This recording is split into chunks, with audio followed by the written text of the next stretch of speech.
দর্শক, এ পর্যায়ে জানিয়ে দিচ্ছে আজকের সংবাদপত্রের গুরুত্বপূর্ণ শিরোনামগুলো।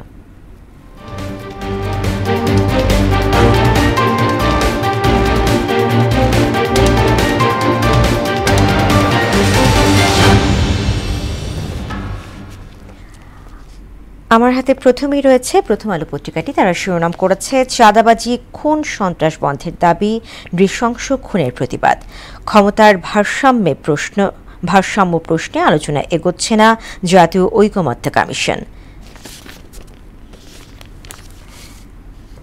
এরপরে রয়েছে দৈনিক ইত্তেফাক। তারা শিরোনাম করেছে, সোহাগ হত্যাকাণ্ড, বীভৎস হত্যাকাণ্ডে অংশ নেয় ১১ জন।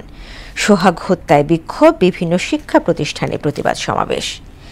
তবে কি ধরে নেব মবের পেছনে সরকারের প্রচ্ছন্ন প্রশ্রয় আছে, জিজ্ঞাসা তারেক রহমানের।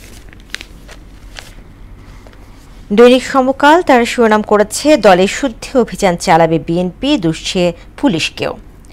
দেশজুড়ে বিক্ষোভ, শাস্তি দাবি, মিটফোর্ডে সোহাগ হত্যা। সাবেক আইজিপি মামুন শর্ত সাপেক্ষে ক্ষমা পেতে পারেন, ট্রাইব্যুনালের পূর্ণাঙ্গ আদেশ। এরপরে রয়েছে বাংলাদেশ প্রতিদিন।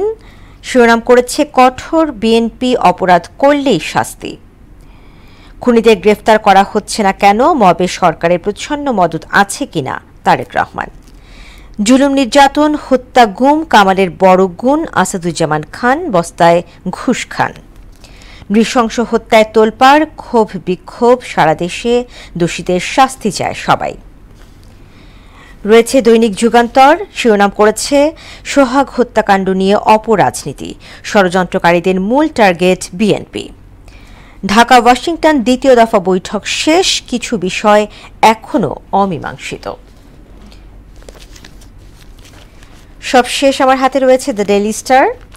BNP struggles to rein in the Rhodes, launches drive to weed out unruly leaders, activists. Justice for Sohag, students, people rally nationwide. দর্শক, এই ছিল সংবাদপত্রের গুরুত্বপূর্ণ শিরোনামগুলো।